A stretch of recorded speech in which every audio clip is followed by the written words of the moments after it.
آج کچھ اہم چیزیں آپ کے سامنے رکھنا چاہتا ہوں. میں کتاب پڑھ رہا تھا امام غزالی رحمۃ اللہ تعالی علیہ کی، اس میں بہت اہم چیزیں آپ نے بیان فرمائی. اللہ کے ناراض ہونے کی نشانیاں کیا ہیں؟ بندہ کیسے پتا کرے کہ اس کا رب اب اس سے راضی ہے یا ناراض ہے؟ یہ بہت اہم چیز ہے میرے عزیزو. اللہ کریم بندوں سے راضی ہے یا ناراض ہے، یہ کیسے پتا چلتا ہے؟ اس کی کچھ نشانیاں بزرگوں نے فرمائی، حتیٰ کہ حدیث پاک میں بھی ملتی ہیں. رسول کریم صلی اللہ علیہ وسلم سے بھی پوچھا گیا، اور پھر مولا علی کرم اللہ وجہہ الکریم کے اقوال بھی ہیں. آج ہمیں ان چیزوں کی طرف خاص نظر کرنے کی ضرورت ہے. اگر وہ چیزیں پتہ چل جائے تو ہو سکتا ہے انسان اپنے آپ کی اصلاح کر لے اور اس میدان سے نکل آئے. کیونکہ غفلت میں کبھی ایسا ہوتا ہے کہ اسے لگ رہا ہے میں جو چل رہا ہوں صحیح چل رہا ہوں، سب تو ٹھیک ٹھاک ہے، لیکن بسا اوقات ایسا ہوتا ہے کہ وہ اتنے غلط راستے پر ہے کہ رب تعالیٰ کی ناراضگی اس کے ساتھ ہے. حدیث پاک میں اگر پوچھا گیا تو حدیث میں ایک لفظ سب سے زیادہ ہے، کئی حدیثیں ہیں. ابن ابی دنیا میں یہ حدیث منقول ہے. حضور پاک صلی اللہ علیہ وسلم نے فرمایا، اللہ کے ناراض ہونے کی سب سے بڑی نشانی یہ ہے کہ جب تم میں سے سب سے برے لوگوں کو تم پر وہ حاکم بنا دے تو سمجھ لو کہ اللہ قوم سے ناراض ہے. برے لوگ، آج تو یہ تو لوگوں میں زبان زد ہو گیا ہے جملہ کہ حاکم جو ہوتے ہیں وہ گنڈے ہوتے ہیں، موالی ہوتے ہیں، جو سیاست میں جاتے حکومت کرتے ہیں وہ سب کے سب چھٹے ہوئے بدماشوں میں سے آتے ہیں. ایک طرح سے لوگوں میں ایک بات مشہور ہے، اور اس کو تو اب نارملی لیا جا رہا ہے. کوئی اچھا آدمی جاتا بھی ہے تو اس کو پوچھا جاتا ہے تجھے کیا ہو گیا کہ تو اس میدان میں آ گیا. حالانکہ یہ میدان اتنا بدنام ہوا ہے تو اس کو آپ نارملی نہ لیں، بلکہ رسول پاک صلی اللہ علیہ وسلم فرماتے ہیں اللہ کے ناراض ہونے کی یہ نشانی ہے. اور دوسری نشانی فرمایا کہ جب اللہ کریم ناراض ہوتا ہے تو بارشوں کو روک لیتا ہے، بے موسم بارش آنے لگتی ہے. اگر بغیر موسم کے الگ الگ انداز سے بارشیں آنے لگ جائیں تو سمجھ لو کہ رب تبارک و تعالیٰ کی غضب کی نشانی ہے اور اس کے ناراضگی کی نشانی. پھر تیسری چیز اسی حدیث میں یہ فرمایا گیا کہ رب تبارک و تعالیٰ لوگوں کے رزق سے برکت ختم کر دیتا ہے، اس کی ناراضگی کی یہ نشانی ہے. اب برکت ختم ہونے کے طریقے بہت سارے ہیں، اب اس کو میں آپ کو بتاتا ہوں. لیکن مجھے جو بات بہت اہم لگی اور دل پر لگی، مولا علی کرم اللہ وجہہ الکریم ایک بار بیٹھے ہوئے تھے، تسبیح پڑھ رہے تھے. ایک شخص آیا اور بہت بپھرا ہوا تھا، پریشان حال تھا. دروازہ کھٹکھٹایا، اندر آیا. مولا علی کرم اللہ وجہہ الکریم نے پوچھا کیا بات ہے، کیوں اتنا پریشان ہے؟ کہا کہ میں لٹ گیا، اتنا برباد ہو گیا ہوں، میں کیا کروں، مجھے کچھ سمجھ میں نہیں آتا. یہ کئی لوگوں کی زندگی میں چلتی ہوئی بات میں آپ کے سامنے رکھ رہا ہوں. آج سے 14 صدی پہلے یہی سیم مسئلہ لے کر کے آیا جو آج بہتوں کے ساتھ یہ چل رہا ہے. پوچھا آپ نے کیا ہوا ہے؟ کہا اچھا خاصا میرا بزنس چلتا تھا، اچانک رک گیا. اچھی خاصی تجارت تھی، مال بہت آتا تھا، سب اچانک بند ہو گیا. اب تو پوزیشن یہ، حال یہ ہے کہ جس چیز میں ہاتھ لگاتا ہوں نقصان ہی ہوتا ہے. اور اس نے یہ بھی کہا کہ اگر میں سونے کو بھی ہاتھ لگاؤں تو ایسا لگتا ہے مٹی بن جائے گی. ساری چیزیں ختم ہو گئی ہیں. وہ رویا جا رہا تھا اور کہا کہ مجھے اس کا سبب نہیں پتا ہے، کیا ہو رہا ہے کیا نہیں ہے. مولا علی کرم اللہ وجہہ الکریم نے ایک ہی چیز فرمایا، کہا کہ میں تیرے سبب کو پہچان لیا. یہ جو چیزیں ہو رہی ہیں تیرے ساتھ، میں تیرے سبب کو پہچان لیا. کہا کیا ہے؟ کہا کہ رب تبارک و تعالیٰ تجھ سے ناراض ہے ان گناہوں کی وجہ سے جو تو جان بوجھ کر کنٹینیو کرتا ہے، روزانہ جاری رکھا ہوا ہے. میرے عزیزو، لوگوں کے ہاں آج یہ سب چیزیں ہیں، لیکن وہ اس چیز کی طرف نہیں آتے کہ کون سے گناہ ان کے ساتھ چل رہے ہیں. جب بندہ گناہوں پر مصر ہو جاتا ہے، اصرار کا مطلب کنٹینیو کر رہا ہے، تو یہ نشانی ہے. خاص طور پر مولا علی کرم اللہ وجہہ الکریم نے فرمایا کہ اس کا رب اس سے ناراض ہے. اللہ ناراض ہے, اس کو توبہ کی توفیق نہیں مل رہی ہے, اس کو باز آنے کا موقع نہیں مل رہا ہے. اس نے پوچھا کہ میں کیسے پتہ کروں کہ کون سے گناہ چل رہے ہیں اور کن گناہوں کی وجہ سے میرے رزق کی برکت ختم ہو رہی ہے. حضرت مولا علی کرم اللہ وجہہ الکریم نے فرمایا کہ تجھے پتہ ہے, احساس کرنا ہوگا, احتساب کرنا ہوگا. کچھ چیزیں ایسی ہیں جن کو تو روز کر رہا ہے. اگر فجر کی نماز کے لیے نہیں اٹھتا ہے, نماز نہیں ہوتی ہے تیری, تو یہ تو گناہ کبیرہ ہے. گناہ کبیرہ ہے, یہ زنا سے بڑھ کر کے گناہ ہے نماز کا ترک کرنا. تو یہ اگر تیری زندگی میں کنٹینیو جاری ہے تو گویا کہ تو حرام پر حرام, کبیرہ پر کبیرہ کرتا ہوا اس قدر اصرار کرتا جا رہا ہے, تو تیرے رزق کی برکت کہاں رہے گی؟ ختم ہو جائے گی. تیرے دل کے اندر اللہ تعالیٰ نے سختی پیدا کر دی ہے. میرے عزیزو, آج کے حالات میں اگر کوئی اس طرح کا معاملہ لے کر کے آئے, بابا کے پاس فوراً بھاگے گا کہ میرے روزی پر کسی نے بندش کر دی ہے, روک لگا دی ہے, کسی نے جادو ٹونا کر دیا ہے.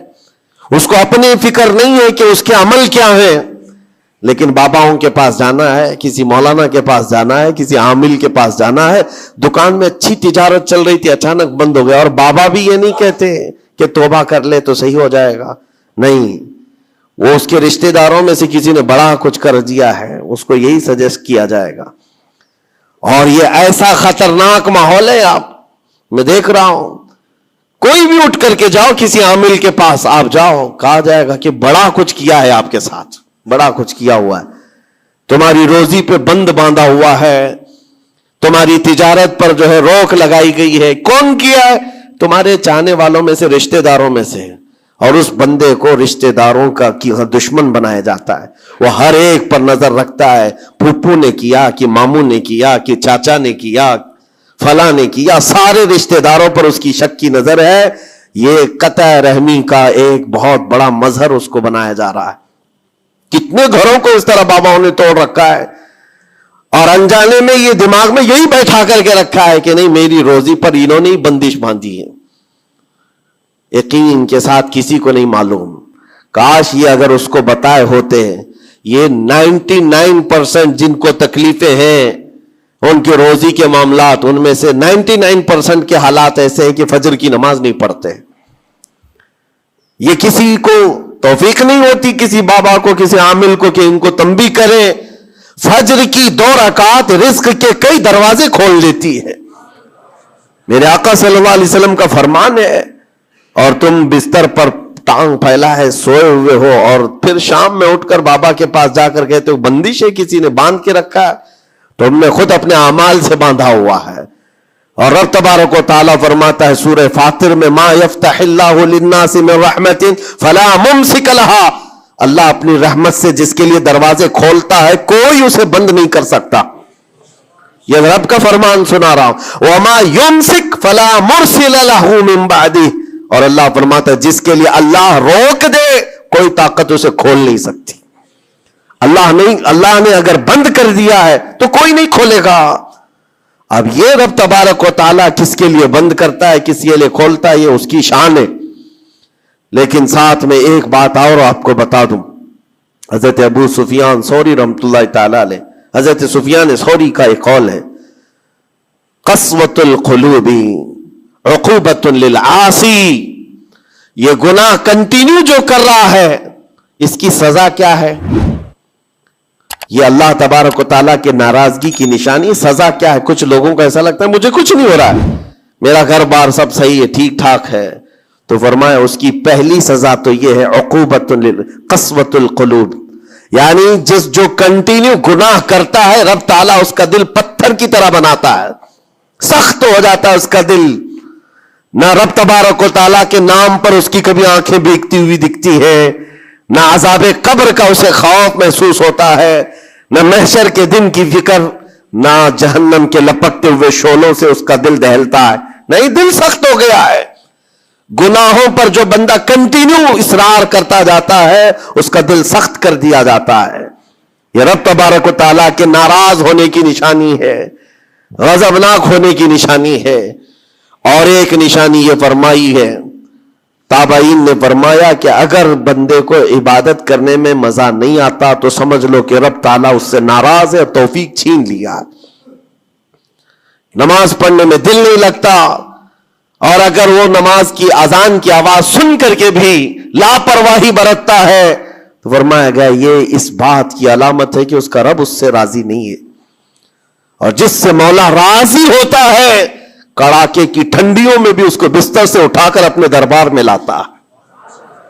جس سے رب تبارک و تعالیٰ راضی ہے اس کو اپنے دربار میں لگائے رکھتا ہے، وہ رات ہو کہ دن ہو کہ صبح ہو کہ دوپہر ہو، وہ بندہ دوڑا ہوا رب تعالیٰ کے حضور پہنچ جاتا ہے۔ میرے عزیزو اپنی اپنی فکر کریں، ہم کس کیٹیگری میں چل رہے ہیں؟ کہیں ایسی زندگی نہیں گزر رہی ہے کہ ہمارا رب ہم سے راضی نہ ہو، ناراض ہو؟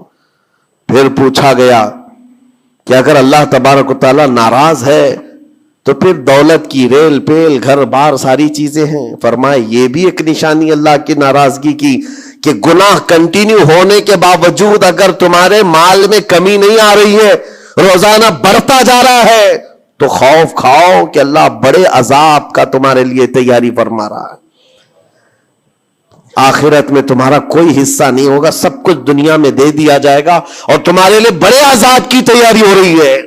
اگر گناہوں کی وجہ سے پکڑ نہیں ہوئی اور تمہارا مال اور یہ ساری چیزیں چل رہی ہیں تو یہ اس بات کی علامت ہے کہ بڑے عذاب کی تیاری ہے۔ عزیزان گرامی وقار، کوئی اس بات کے لیے خوشحال ہو کر کے نہ رہ جائے کہ میرا تو کچھ نہیں ہے، سب کچھ اچھا چل رہا ہے، گناہ بھی کر رہا ہوں، جھوٹ بھی بول رہا ہوں، نعوذ باللہ من ذالک، آنکھیں بھی بدکاری کر رہی ہیں، کچھ تو زنا میں بھی ہیں، کچھ ڈکیت میں بھی ہیں، چوری میں ہیں، پتہ نہیں کیسی کیسی بلاؤں میں مبتلا ہیں، لیکن ان کا حال یہ ہے کہ نہیں ٹھیک ہے، دولت کی ریل پیل سب اچھا خاصا ہے، مال سب کچھ فراوانی ہے، تو یہ مت سمجھنا۔ قرآن کہتا ہے وَلَا يَحْسَبَنَّ الَّذِينَ يَبْخَلُونَ بِمَا آتَاهُمُ اللَّهُ مِنْ فَضْلِهِ، ایک جگہ وَلَا يَحْسَبَنَّ الَّذِينَ كَفَرُوا أَنَّمَا نُمْلِي لَهُمْ خَيْرٌ لِأَنفُسِهِمْ إِنَّمَا نُمْلِي لَهُمْ لِيَزْدَادُوا إِثْمًا وَلَهُمْ عَذَابٌ مُهِينٌ۔ اللہ فرماتا ہے جو لوگ ہم سے دور ہو رہے ہیں وہ یہ مت سمجھیں کہ اللہ تعالیٰ کے بارگاہ میں وہ اچھا کر رہے ہیں، بلکہ رب تعالیٰ فرماتا ہے انما نملی لہم، ہم ان کو ڈھیل اس لیے دے رہے تاکہ وہ اور گناہ کر لیں، لیزدادوا اسما، اور گناہ کر لیں۔ پھر ایک دن اچانک دردناک ذلت والا عذاب ہوگا، ذلت والا عذاب ہوگا۔ قرآن پاک میں رب تعالیٰ فرماتا وَلَا تَكُونُوا كَالَّذِينَ نَسُوا اللَّهَ فَأَنسَاهُمْ أَنفُسَهُمْ، تم ان لوگوں کی طرح مت ہونا جو اللہ کو بھول گئے، جو عبادت سے دور ہوتا ہے، یہ اللہ کے غضب کی نشانی ہے، اللہ اس سے ناراض ہے۔ اگر عبادات میں نہیں آ پا رہا ہے، نمازیں اس کی کمپلیٹ نہیں ہو رہی ہیں تو اللہ ناراض ہے اس سے۔ اور قرآن میں رب تعالیٰ فرماتا ہے، یہ سورہ حشر کی آخری آیتوں میں سے ہے، مشہور آیت، وَلَا تَكُونُوا كَالَّذِينَ نَسُوا اللَّهَ، جو اللہ کو بھول گئے تھے ویسے مت بنو، ورنہ کیا ہوگا؟ رب فرماتا فَأَنسَاهُمْ أَنفُسَهُمْ، اللہ ان کو خود اپنے آپ کو بھلا دے گا، یعنی تمہیں ایسا بنا دیا جائے گا کہ تم کو خود یاد نہیں ہوگا تم کون ہو، بھول جاؤ گے۔ قیامت کے دن بھی ایسے بہت ہوں گے جن کو خود پتہ نہیں ہوگا کہ کیا تھے، بلکہ مرنے کے وقت بھی کئی لوگ اپنا نام تک بھول جاتے ہیں۔ ان سے پوچھا جائے، اسی لیے تو کلمہ پڑھنے کی تلقین کی جاتی ہے کہ آپ وہاں بیٹھ کر کے کلمہ پڑھتے رہو، ورنہ وہ بھولتا چلا جائے گا، بھولتا چلا جائے گا۔ ایسی کیفیت میں آتا ہے بندہ کہ وہ خود اپنے آپ کو بھول جاتا ہے۔ اور رب تعالیٰ فرماتا ہے کہ جن لوگوں نے اللہ کو بھلا دیا اللہ ان کو بھلا دے گا خود کا، ان کی ذات ایسی بن جائے گی کہ وہ خود اپنے آپ کو بھول چکے ہوں گے۔ عزیزان گرامی وقار، جو نشانیاں بتائی گئی ہیں ان کو چن چن کر کے دیکھو، کہیں میری زندگی میں آ تو نہیں گئی ہیں۔ دل کا سخت ہونا یہ بہت بڑی علامت ہے، اور دل سخت ہے یہ کیسے پتا چلے؟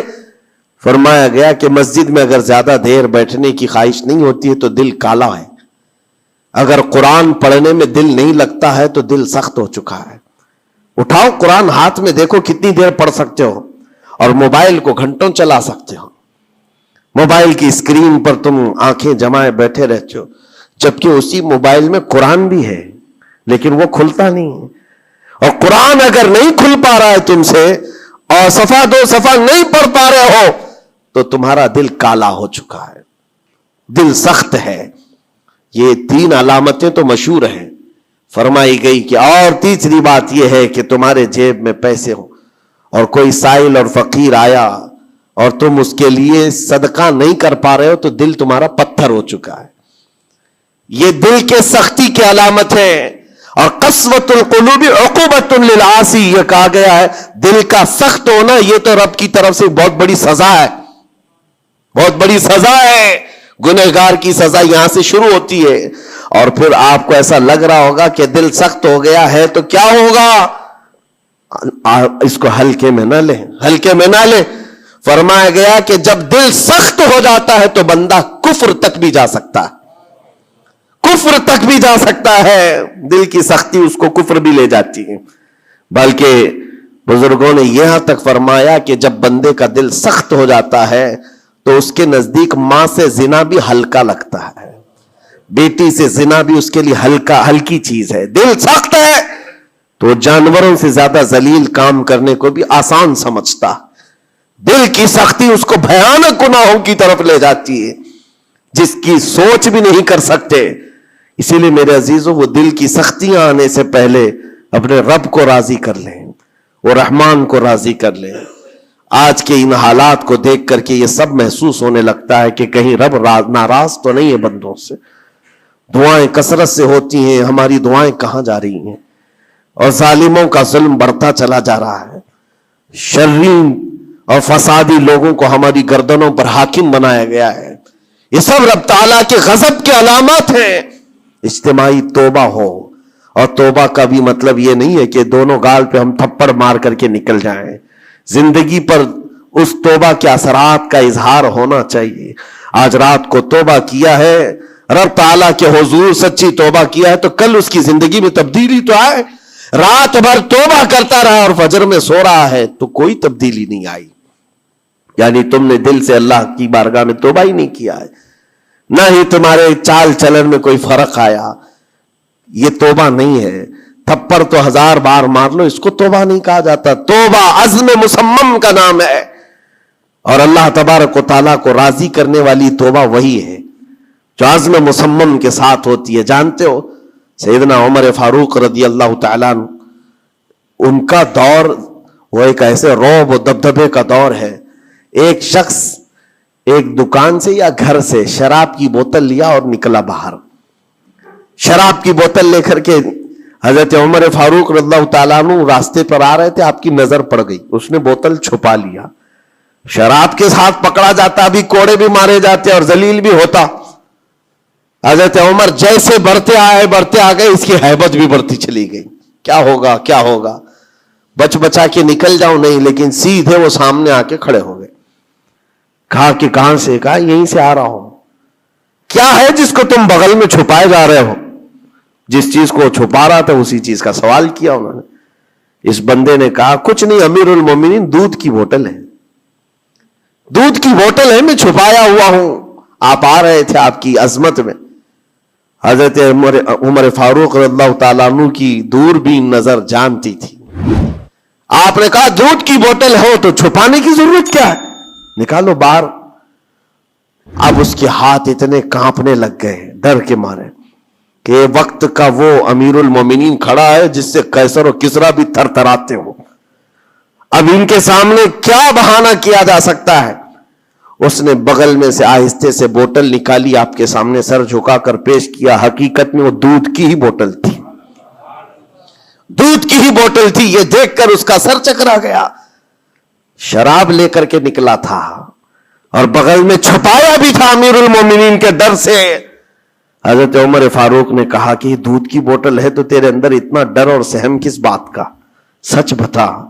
رونے لگ گیا، آپ کا دامن پکڑ کر کے کہا امیر المومنین سچ بتاؤں تو شراب کی بوتل لے کے نکلا تھا، لیکن جیسے ہی آپ پر نظر پڑی دل اتنا پسیج گیا، میں اندر سے رحمان کو پکارا، اے رب کریم آج تو عمر کے سامنے میری عزت بچا لے, کبھی ہاتھ نہ لگاؤں گا, شراب کبھی نہیں پیوں گا. دل سے میں نے پکارا, رب تعالیٰ نے میری عزت رکھ لی اور اس شراب کو دودھ میں بدل دیا. میرے عزیزوں, وہ ناراض ہوتا ہے تو جلدی راضی بھی ہوتا ہے, وہ راضی بھی ہوتا ہے. ایسا نہیں ہے کہ مولا تعالیٰ غضبناک ہے تو بندوں کو عذاب میں مبتلا کرے گا. ایک دعا کرو, ایک دعا کرو رب تبارک و تعالیٰ کی بارگاہ میں, جو مجھے بڑی لگی دل کو, جو میں آپ کے سامنے شیئر کر رہا ہوں. کبھی سجدے میں گر کر اس سے مولا سے اتنا کہو کہ اے رب, تیرے لیے بندے میرے علاوہ کروڑوں ہیں, میں ایک نہیں ہوں, تیرے تو کروڑوں بندے ہیں, لیکن مولا میرے لیے تو صرف تو ایک ہی ہے. میرے لیے تو صرف ایک ہی ہے جس کے سامنے جھک کر میں مانگ سکتا ہوں. تجھ سے جو منہ چھپاؤں تو کروں کس کے سامنے. رب تبارک و تعالیٰ کو یہ ادا پسند آتی ہے, کیونکہ یہ قرآن پاک میں حضرت عیسیٰ علیہ السلام کے ضمن میں بیان کی گئی ہے. اللہ تعالیٰ نے خود اس کو قرآن میں فرمایا, ان تعذبہم فانہم عبادک وان تغفر لہم فانک انت العزیز الحکیم.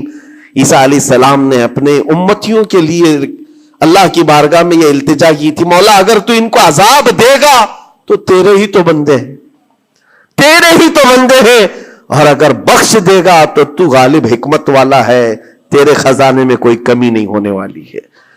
عزیزان گرامی وقار, جن گناہوں پر زندگی گزر رہی ہے اس سے نکل آنا ضروری ہے.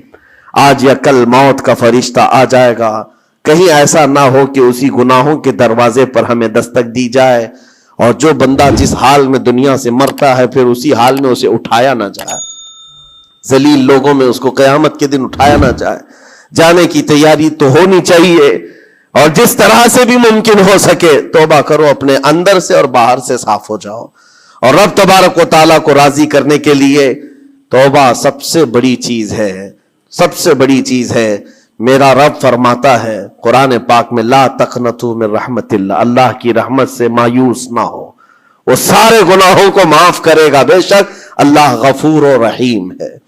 لیکن آج جو اس کے ناراضگی کی نشانیاں ہیں اپنی زندگی میں ڈھونڈ ڈھونڈ کے نکالو. اگر مجھ سے عبادت نہیں ہو رہی تو میرا رب ناراض ہے مجھ سے. میرے گھر میں تجارت پر روک لگی ہے تو میرا رب ناراض ہے.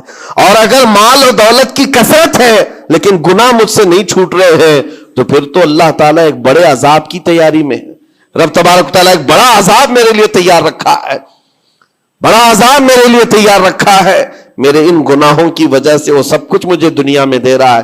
یہ ڈر کی بات ہے. اللہ تبارک و تعالیٰ کی بارگاہ میں دونوں چیزیں رکھے, اس کی بخشش کی امید بھی اور اس کے پکڑ کا خوف بھی. اور اس خوف اور امید کے بیچ میں جینے کا نام ایمان کی زندگی ہے. اللہ کریم ہم سب کو اس ایمان کی زندگی عطا فرمائے. رب تبارک و تعالی ہم سب کو اپنے غضب سے دور رکھے, اس کی ناراضگی سے ہمیں دور رکھے. اللہ اے رب کریم اس وقت تک ہمیں تو دنیا سے نہ اٹھا جب تک تو ہم سے راضی نہ ہو جا. اے اللہ جب تک تو ہم سے راضی نہ ہو جا, اے اللہ جب تک تو ہم سے راضی نہ ہو جا. وصلی اللہ تعالی علی خیر خلق محمد وآلہ وصحبہ اجمعین وآخر دعوانا الحمد للہ رب العالمین. السلام علیکم.